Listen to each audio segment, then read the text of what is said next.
Yeah, g'day, what are you doing? How you doing and what do you know? That's one of the old Clay Tall Story songs. How you going? Brothers, welcome along to the Bro Check Club and the occasional sister joining us today. You're very welcome. Talking about men stuff and blokes sharing stuff with blokes about things to make our lives a bit better along this journey, this thing called life. I'm on to my last hole and it's a beautiful day in Tasman, and after this I'm going down the forest to try and find some more wood air mushroom because I'm using wood air mushroom as a medicine for myself. Anyway, in the pursuit of joy, no, let me rephrase it, in the pursuit of pleasure through my life, I've come unstuck many, many times. The first time physically I came unstuck would probably be when I jumped out of an airplane with a parachute on, looking for that adrenaline buzz. Third jump, chute got twisted, and man, did I poo my pants. Well, I didn't really poo my pants, but kind of, I shit myself. That was my third and final jump out of an airplane.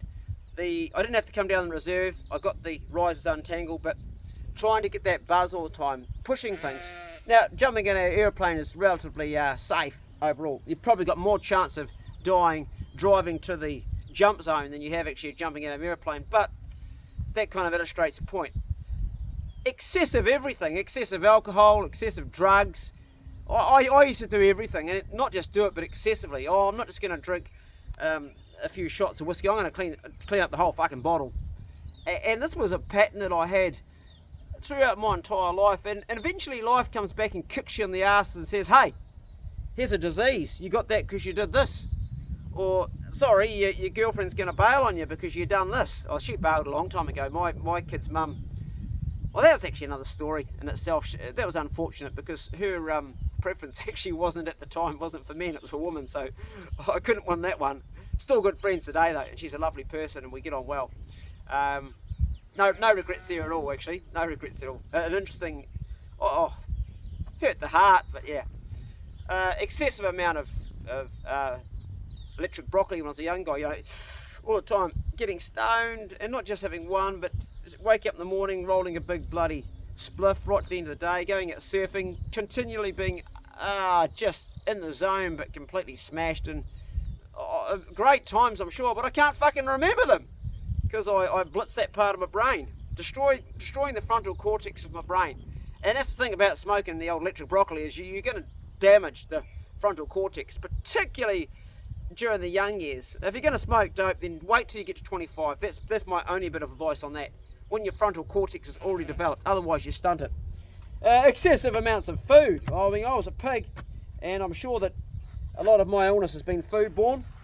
It wasn't just like, I'd find a food, I'd get stuck into something that would just be something I just really like get addicted to. At one stage I had this addiction, I was addicted to sugar, but with ginger. So I'd buy those cubes, and I'd buy these big fucking bags, and I'd go home. And then I got addicted to kids' snakes, like those lollies, those snakes. And I used to have them in the truck, and every time we caught a boar, oh, we celebrate, we have a snake. But I had 2 more bags in the glove box. And I remember hiding my addiction. The floor was littered with packets of snakes, and I didn't want anybody to know I had this addiction. And I'd go in the shop, and I'd buy like 5 packets of snakes. And then the lady go, oh, having a party. Yeah, kids are having a party. No, old Clay's in the fucking truck there feeding his sugar habit. So, no, I was shocking. I've had terrible, in the pursuit of pleasure, trying to get something all the time. It's taken a long bloody time to pull my head out of my ass and realise, hold on a minute, this pursuit of pleasure is just making me unhealthy. It's making me miserable. It's the same for people in relationships. It happens all the time. You hear the story, and it's not just men, it's also women.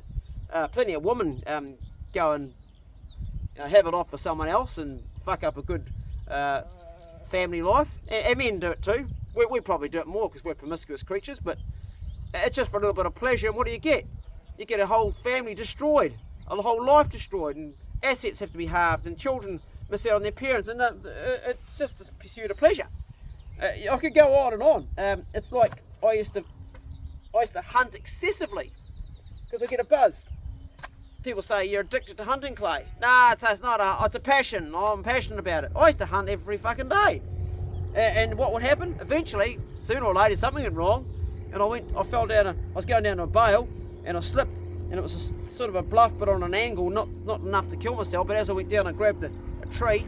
It was a manuka, and pulled the shoulder back and ripped my infraspinatus. Couldn't even play guitar after that. Had to give up my music career and become a bloody YouTuber. That's why I became a YouTuber. And I still have shoulder pain every night. When I was younger, this whole leg here, it's got lacerations there and lacerations there. Wasn't enough just to get around on my motorbike and enjoy it. I hate to do mad shit, so here I am doing cross-ups, pushing it all the time. Pushing. Fucked my leg. Come up beside on barbed wire fence. This is horrible looking. This hip's all scarred. It's got bits of road still in it, and this whole leg here is a lacerated. It's got loads of cuts, and what it's done is it's added to the sciatic pain I have because this leg is shorter than the other one because of the muscle damage. Just for a moment of having a bit of adrenaline buzz, the pursuit of pleasure. Everything in moderation. Now, I wouldn't say don't go through life without having adventure. You've got to have your adventure, but keep it in a balance. Don't be so excessive like I have because, well, be excessive, but you'll pay a price. That's it. I love watching rugby and I love boxing, but I've got so many mates that do boxing that have got head problems today, and I've got so many mates that do rugby that have got damaged bodies. So there is a price to pay for everything you do. One of the young fellas I look after, the young Jody, he was sponsored by Loose Riders, a really talented mountain biker, and he damaged so many accidents he had. Broke his collarbone, broke his shoulder, and he's carrying an animal out one day and he's struggling, and I said, well, you got to carry it, man, because my back's fucked. He says, oh, I've got pussy shoulders. He didn't have pussy shoulders. He's a tough young guy. What he's got is he's got injury already in his life. Thankfully, he's quit being a professional mountain biker or going down that road, and he's now working in something else, working as a diver, professional diver. He's lucky, but he carries that injury for the rest of his life that he had on his mountain bike, and it will impinge on him when he gets older. So, in the pursuit of pleasure, understand that there's always a price to pay.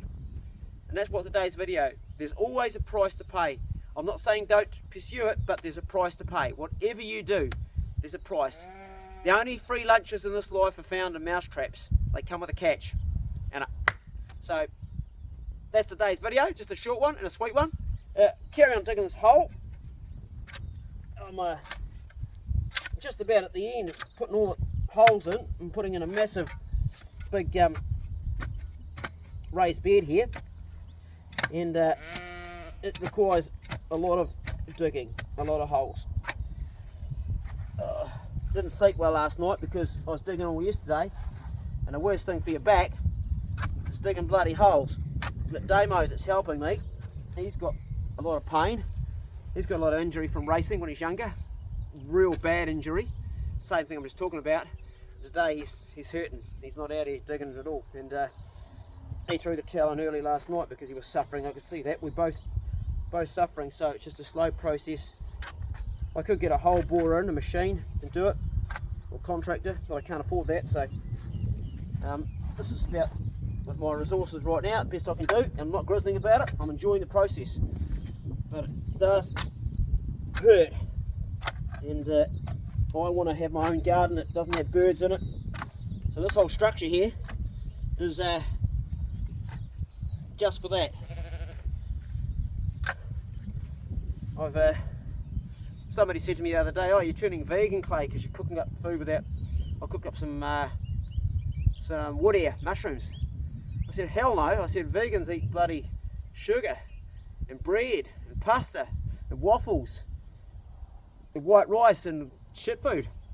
Well, not all shit food, but no, I'm eating stuff that's nutritional, getting a high nutritional diet now, and I've been doing a lot of research, and a lot of vegetables and plants can cure you. They're curing me. That's another video for another day.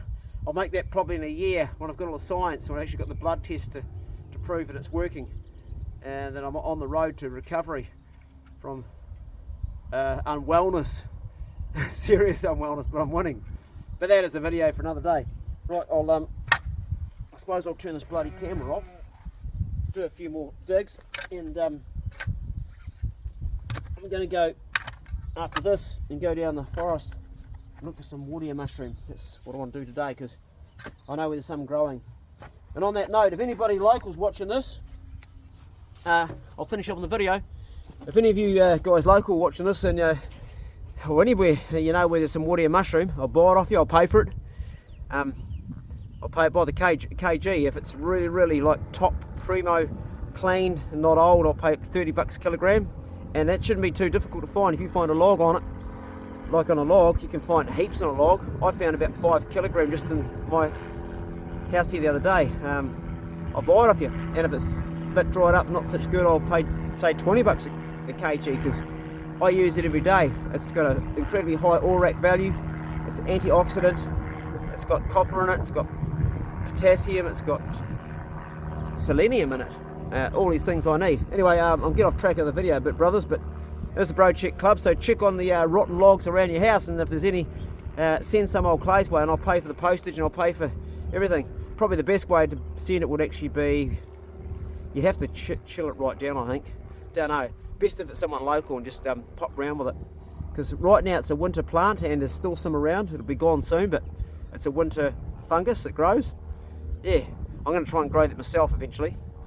William, one of my patrons, said that you could use a chainsaw and put an old log beside the one I found it in, and you could put the spores in that chainsaw cuts. But I talked to my son about that. He said it takes about a year for them spores to grow mushrooms, so I need them now. Okay, go steady, and I'll see you in the next video. See you later.